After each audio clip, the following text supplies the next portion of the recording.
Gente, tudo bem com vocês? Hoje começa o quadro Quartas de Histórias. Quero trazer aqui alguns personagens motivadores para inspirar cada um de vocês. Hoje, duas mulheres sensacionais. Agora a história se passa no período antes de Cristo e foi uma época em que os hebreus não tinham liderança. O último líder dos hebreus foi Josué. Quando Josué morre, o povo fica sem liderança e acaba cada um fazendo o que bem entendia. Eles começam a adorar deuses estrangeiros. Isso provoca o descontentamento dos deuses hebreus, faz com que Deus saia do meio do povo. Além disso, começa uma briga entre eles mesmos, uma tribo brigando com a outra. Para quem não sabe, os hebreus eram divididos em tribos, como se fossem estados, sendo divididos para facilitar a organização. Eles começam a brigar entre eles. Isso tudo deixa eles extremamente vulneráveis e, portanto, eles entram num ciclo de escravidão e liberdade. Como assim, né? Eles estavam muito vulneráveis, brigando muito, sem firmamento, sem ideia de nação, sem Deus ao lado deles. Aí dessa forma, toda vez que vinha um rei estrangeiro, um rei de fora, conseguia domínio sobre eles, eles se tornavam escravos por longos anos desse rei. E aí até que Deus levantava um juiz, que era uma pessoa que dava conselhos, orientação, que comandava os exércitos na guerra em busca de liberdade. E aí o povo conseguia ser liberto, passava vários anos em liberdade, até que esse juiz falecia, e aí o povo voltava a ser escravo de um outro rei. E aí fica o texto que se encontra a nossa personagem de hoje, uma das, Débora. Débora era juíza, isso mesmo, uma das pessoas erguidas para ordenar, coordenar o grupo, liderar guerras. Sim, acredite nisso. Ela também era profeta. Para quem não sabe, profeta é aquele que consegue prever acontecimentos futuros através da revelação divina, ou seja, é Deus mostrando para ele o que pode acontecer lá no futuro e como eles devem se comportar. Lembre-se que nesse momento esse papel é extremamente fundamental, porque nesse período o povo ainda não tinha a Bíblia, a palavra de Deus, para usar como orientação, para saber o que fazer, para saber como agir. Então o profeta era a fonte de informações, era onde eles conseguiam encontrar a palavra de Deus, através do profeta. E essa pessoa era Débora. Que mulher, vocês não acham? Eu acho ela sensacional. Bom, Débora costumava ficar sentada debaixo de uma palmeira, o que também é extremamente interessante, porque a palmeira é uma árvore super diferente. A palmeira ela tem raízes muito grandes, cerca de 5 a 10 metros. Essas raízes lhe permitem várias coisas. Uma delas é ser muito firme ao solo, e é muito difícil de arrancar ela do solo. É por isso que ela resiste a ventanias muito fortes, de até 150 km por hora. Outra característica importante da palmeira é que ela é flexível, então todas as vezes que passa essa ventania, ela consegue se curvar até o solo praticamente e depois voltar para o seu estado de origem. Essas duas características são muito importantes e são características que devemos aplicar na nossa vida também. Devemos ser firmes ao solo, firmes na nossa fé, firmes naquilo que acreditamos, firmes na palavra de Deus. Os nossos fundamentos, aquilo que nos formam, aquilo que é importante, a crença que é valorosa para a gente, deve estar estabelecida e não devemos largar em momento algum, muito menos no momento da ventania, ou seja, no momento da dificuldade, porque é nesse momento que esses fundamentos vão ser ainda mais valorosos. É nesses momentos de dificuldade que estar fixo naquilo que você crê faz toda a diferença. A característica da flexibilidade também é muito importante, porque nós devemos aprender com a palmeira a nos rendermos a Deus, a nos submetermos à soberania de Deus, principalmente nesses momentos de ventania. Porque quando a gente desce do salto e reconhece que nós não somos autossuficientes, mas que somos extremamente dependentes de Deus, as coisas ficam muito melhores. Nós, quando cremos em Deus, nós não saímos do problema, não saímos da crise, mas passamos pelo problema e pela crise com Deus. E pode ter certeza que isso faz total diferença, porque Deus é Deus poderoso. Uma terceira característica da palmeira é que essa raiz enorme que ela tem proporciona que ela encontre água, porque a palmeira ela busca água até encontrar. E nós, será que estamos buscando Deus até encontrarmos ou estamos ficando na superficialidade? Estamos satisfeitos com aquela oração do dia a dia só para não pesar na nossa consciência? Estamos satisfeitos em ir à igreja rotineiramente só para dizer que somos crentes, quando na verdade isso não diz nada? O que diz se você ter intimidade com Deus é o seu dia a dia de oração, de leitura de palavra, de sensibilidade ao Senhor. Com certeza, se você seguir buscando Deus até encontrar, como a palmeira faz com a água, você viverá coisas inacreditáveis, pode ter certeza, inacreditáveis. Mas, voltando para nossa história, Débora então ficava ali sentadinha debaixo da palmeira, esperando as pessoas, o povo de Israel, vir se consultar, pedir orientação, pedir conselhos e etc. Bom, nesse momento, o povo de Israel estava submetido ao rei Jabim, né? O rei Jabim tinha conquistado o povo e escravizava o povo já há 20 anos. E a Bíblia diz que nesses 20 anos, eles eram maltratados sem dó nem piedade por esse tal de rei Jabim.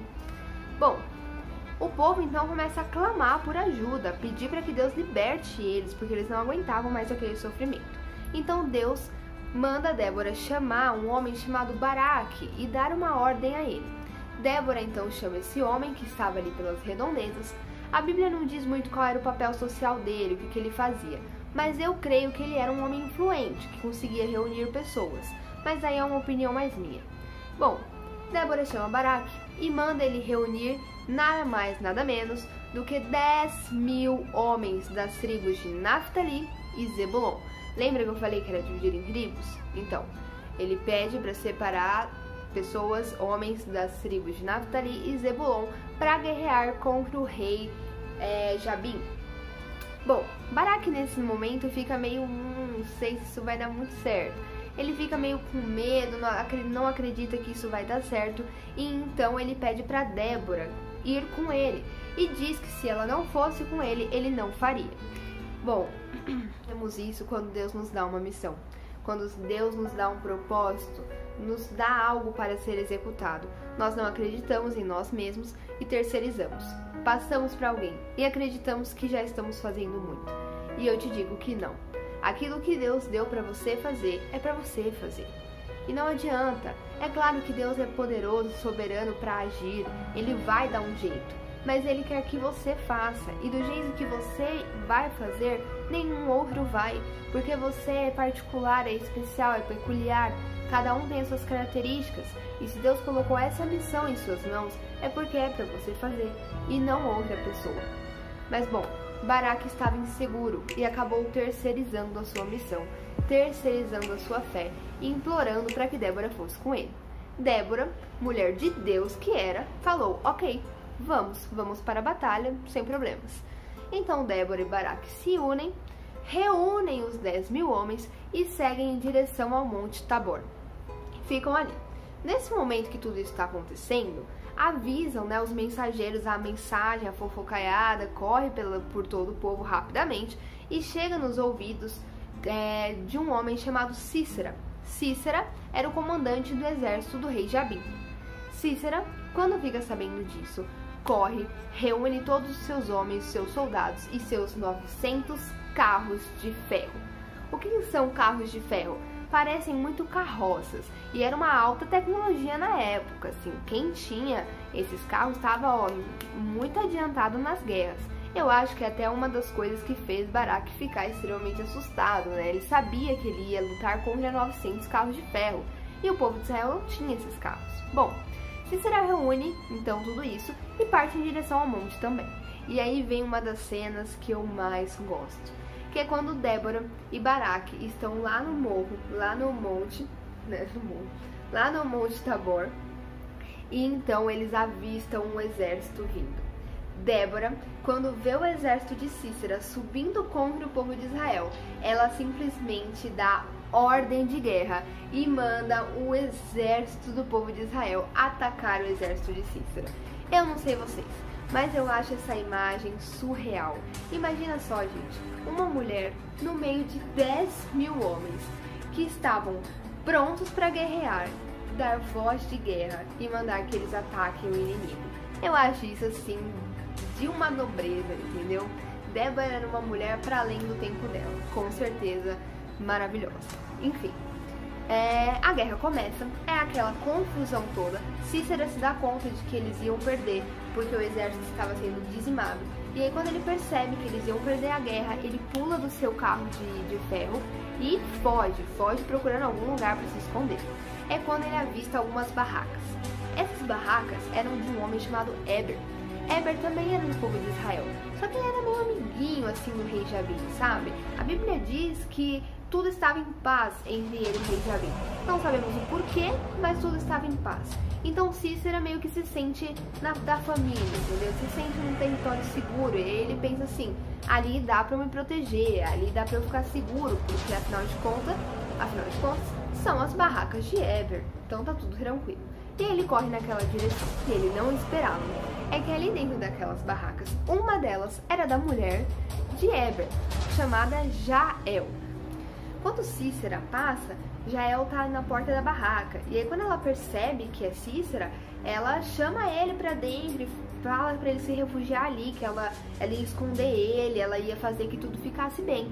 E aí Cícera, muito familiarizado, super em paz, fala, ok, ótimo, estou seguro, entra na barraca de Jael. Jael, gente, era muito esperta e ela sabia da situação de Cícera. Eu não sei se você sabe, mas nosso corpo ele é extremamente inteligente também. E quando nós estamos num momento de fuga, de sobrevivência, nós ativamos o sistema simpático do nosso corpo.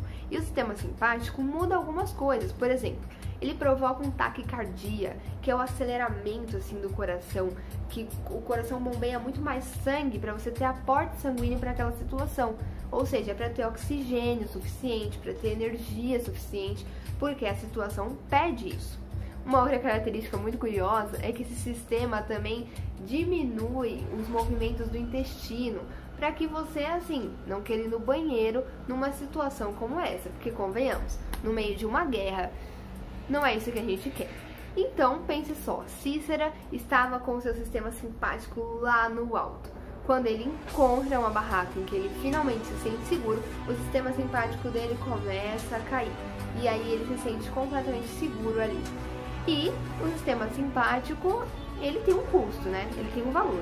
Quando você usa muito, quando você bombeia muito sangue, quando você se desgasta muito, você vai ter que pagar esse gasto energético. Então, logo depois que ele cai um pouquinho, vem um cansaço absurdo, vem dores musculares, uma fome de leão, e era exatamente assim que Cícera estava. E Jael sabia disso muito bem. Então, quando Cícera entra, Jael encobre ele com cobertor para que ele se sentisse ainda mais confortável, relaxado. Cícera pede um copo de água para Jael e Jael, muito inteligente, dá um copo de leite para que ele se sentisse ainda mais relaxado, meio que se preparando para dormir. E é batata, gente. Assim que ele toma o copo de leite, ele cai num sono profundo. E Jael, muito rapidamente, pega uma estaca, um martelo e com toda cautela se aproxima de Cícera sem que ele escute seus passos. Ela coloca a estaca na fonte de Cícera e prega sua cabeça no solo. Cícera morre instantaneamente. Passado algum tempo, Baraque passa por aquela região e então Jael mostra para ele o corpo de Cícera. E assim é decretado que o povo de Israel venceu a primeira guerra contra o rei Jabim, rumo à libertação. Gente, dá um curtir, se inscreve aqui no canal, né? Compartilha com quem você acha que gostaria de ouvir uma história dessa também. E até a próxima. Beijo!